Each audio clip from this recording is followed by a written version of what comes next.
All right, so this video is to help you all turn those pesky repeating decimals into fractions. These are the steps that you are going to follow in order to make this happen. The first thing that you're going to do is assign a variable.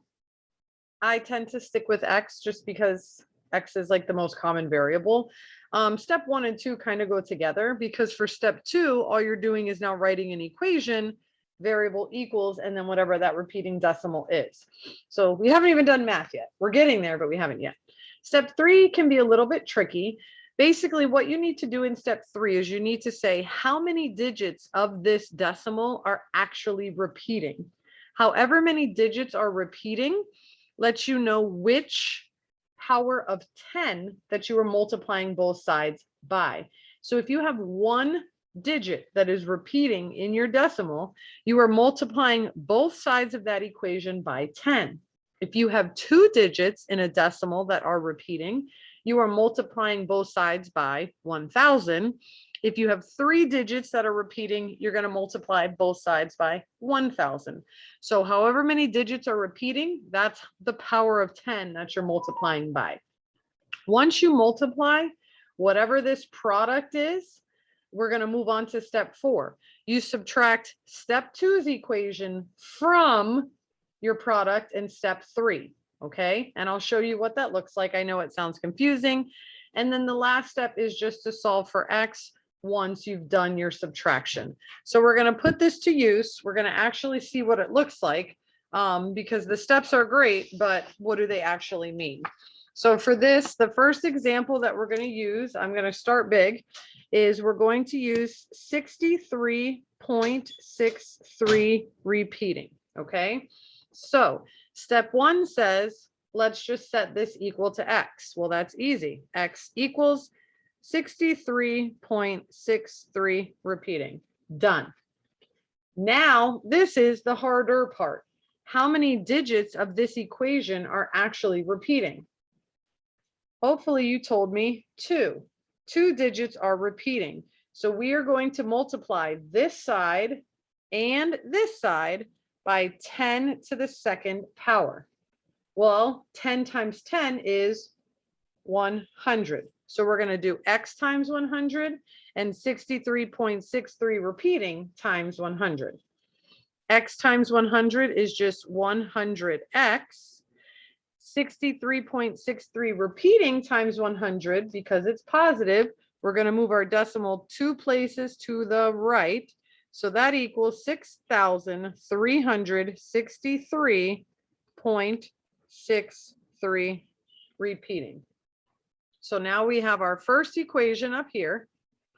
We have our new equation here. We're going to subtract the old from the new.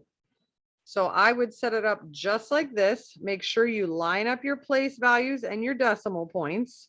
Otherwise, it could get tricky. And we're simply going to subtract. What is 100x minus x?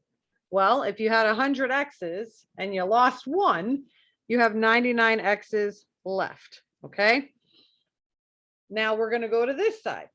We have repeating 63 minus repeating 63.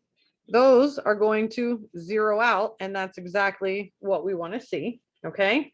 Now we're just going to go do regular subtraction. 3 minus 3 is 0. 6 minus 6 is 0. 3 minus nothing is 3. 6 minus nothing is 6. And now you have your equation. Once we get to this part, we're on to step 5, which says solve for X. In order to get X alone, we need to get rid of this 99. Because 99 is being multiplied by X, we need to do the inverse operation. So the opposite of multiplying is to divide. Whatever you do to one side, you need to do to the other.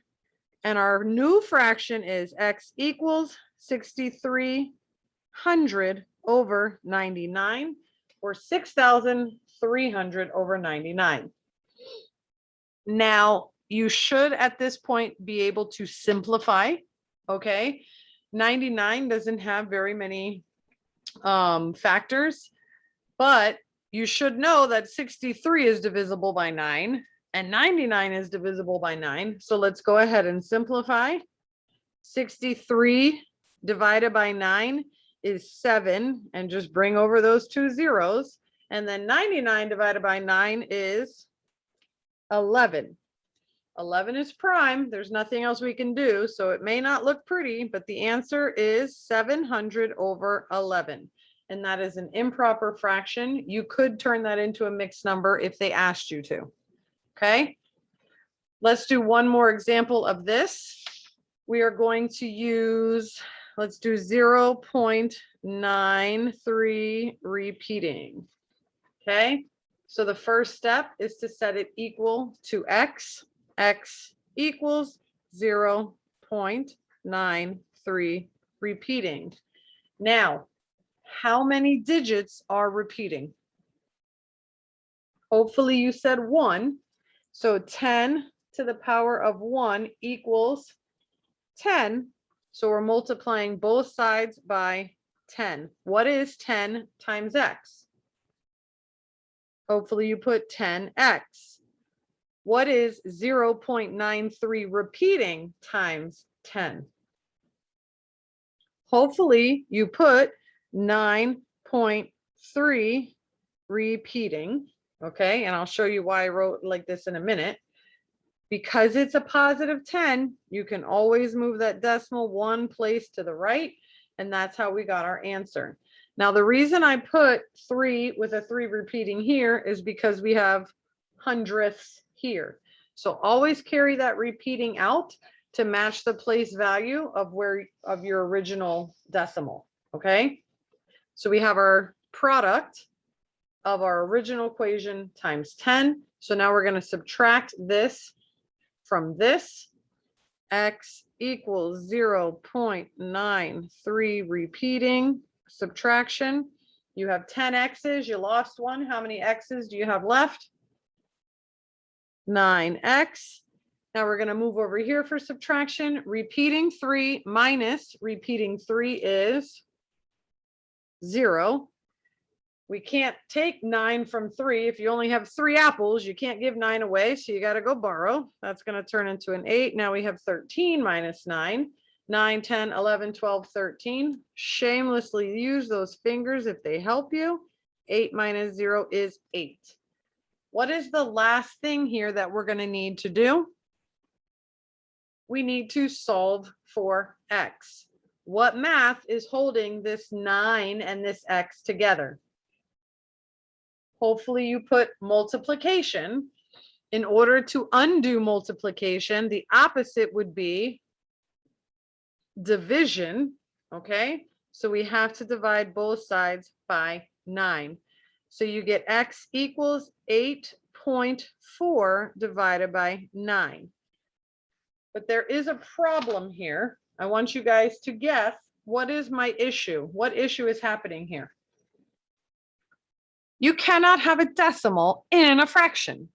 So we have to turn this 8.4 into a whole number without the decimal. The only way to do that would be to move the decimal one place to the right, and whatever you do to the top, you need to do to the bottom.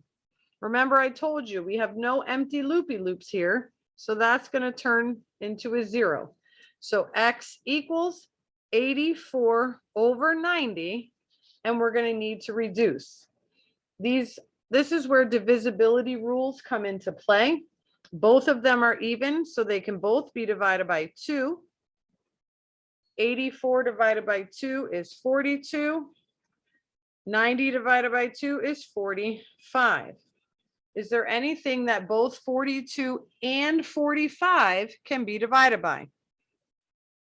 Hopefully you said 3.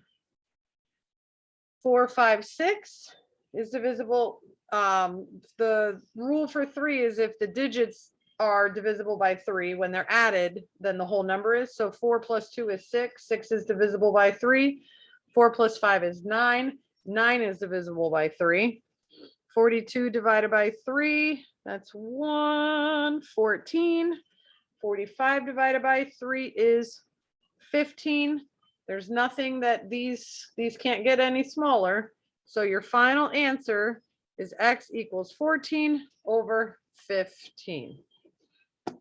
Okay, we're going to definitely practice this in small group. I promise it's not as hard as it seems. It just takes practice. All right.